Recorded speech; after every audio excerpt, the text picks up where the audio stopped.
There's a very good chance there's that job that you want to do and you're going to do it one day, but life gets in the way. Whether it be down the pub with the boys for a quick one, or yum cha, or the footy's about to start. Well, before you have the cold one, or before the whistle's blown and the ball's kicked, I've got a job that can be tackled and transform your yard. So, if you come with us... Hey, mate, you want to talk about it or actually just rip in and do it? Well, I was thinking about just talking about it, come on, let's knock it over. Come on, let's go. So this is the little space we're working on where these not-so-little Marias have taken over. They've grown to the sky and they've made this very dark and damp. So we're going to time each job to show you how quickly you can do it. The first one, take the Marias out. Second one, clean it up. Third one, dress it up. And the fourth step, present it to you as a finished product, making this a usable space. And you've just wasted 3 minutes. Nice. My plan is to waste the rest of the day and watch him do it. What are you doing on the weekend? Oh, yeah. Yeah, no, I'm going to go to the markets in the morning. 3.5 minutes.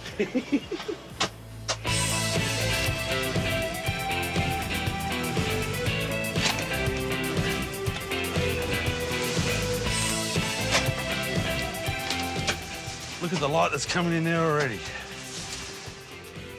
So the reason why I take them off about waist height is A, it gives me more working room and there's nothing in my eyes. But as you can see here what little G's doing, it gives you leverage so you can attack the roots, wiggle the plant and get it out as quick and as easy as possible. Now, I've taken a fair few Marias out of places in my time where they've been put in the wrong spot and they are notorious for a root system that just doesn't want to give up. So you need to have a couple of decent tools on you. We've got a long-handled spade so we're not breaking it back, a pair of loppers and a good push saw. The three things together, we'll get them out of here. I was deliberately wasting time then because I had to get my breath back. It was a minute and a half. Try it. Yeah. How long did that take? Check the clock. 44 minutes. 44 minutes, and look at that sunshine that's hitting my face.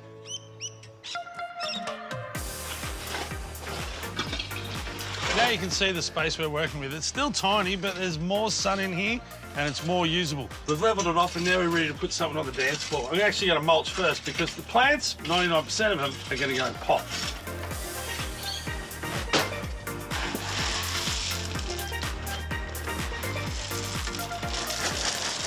Now we're covering the floor with a river pebble. I'm doing it because it's quick, cheap and easy. Looks great. And if it's a side path or something, I don't bother about putting stepping stones in. You see lots of people doing it, and then when you drag the bin over it or a barrow, it's quite difficult. Now when you're buying them, roughly one bag, about the $10 mark, is a square metre. You can buy it in bulk, but because we've got narrow and awful access, we're doing it in bags. Ready? Time check. Time check. 61 minutes. 61 minutes? Oh, yeah. 19 minutes. You read it upside down. All right, let's lose the stopwatch because this is the fun bit and this is where you want to finesse your garden, get your design elements into it. Now, I've got a range of pots here that are mainly white, touches of grey, and a couple of rusty ones. The rusty ones tying with the screens that I'm going to put on the back of that fence there.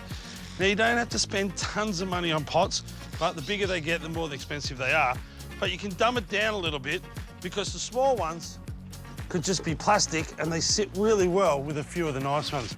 There's no reason you couldn't go and buy a cheap range of terracotta and paint them the colours you want to get exactly the same look. And if you keep it simple, most of these are sort of bowed out or bowed out and keep that colour palette, then you can go the plants and have a little dry run. Put everything out and see what sits really well next to each other. I love the ferns next to the contrast of the mother-in-law's tongue. That's the first one that pops out to me. And the bigger ones, plant them in position so you don't break your back. Danny's got the idea. Gardening without digging a hole. Come on, mate. Good girl.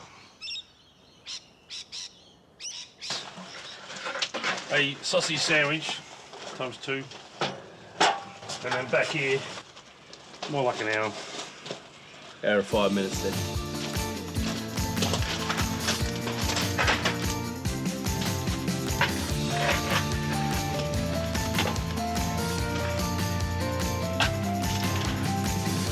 In my biggest pots, I'm putting my biggest, tallest plants. These are magnolia teddy bear. You've probably heard of Little Gem. Well, these ones are believed to be a little bit denser. The stems are shorter with more foliage on them, so you can get a thicker screen out of them.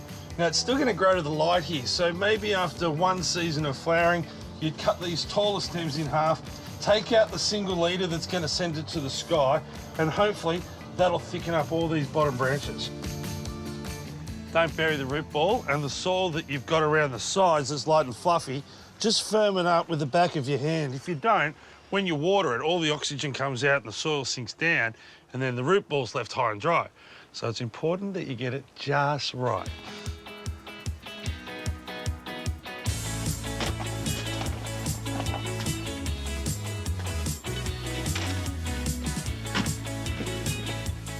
Now this garden's smart for everyone because you can move things around and change it up. If a plant doesn't work and it goes to heaven, well, you can easily replace it in the same size pot. There you go, G-Man. Thank you, mate. You've earned that. I'm not sure what it is, but you've earned that. How long did we take? Oh, this doesn't have any batteries. I reckon it took about a couple of hours, plus a couple of hours to plant out and place. So 4 hours, Saturday, Sunday morning, knock it over, feel good, your bride will be as happy as Larry, and you can put your feet up and watch footy all afternoon. How's your herbal tea, darling? It's awful. Yeah. Well, it thank must be you. good for you then. Yeah, thank you. Got any almond milk? How do they milk almonds?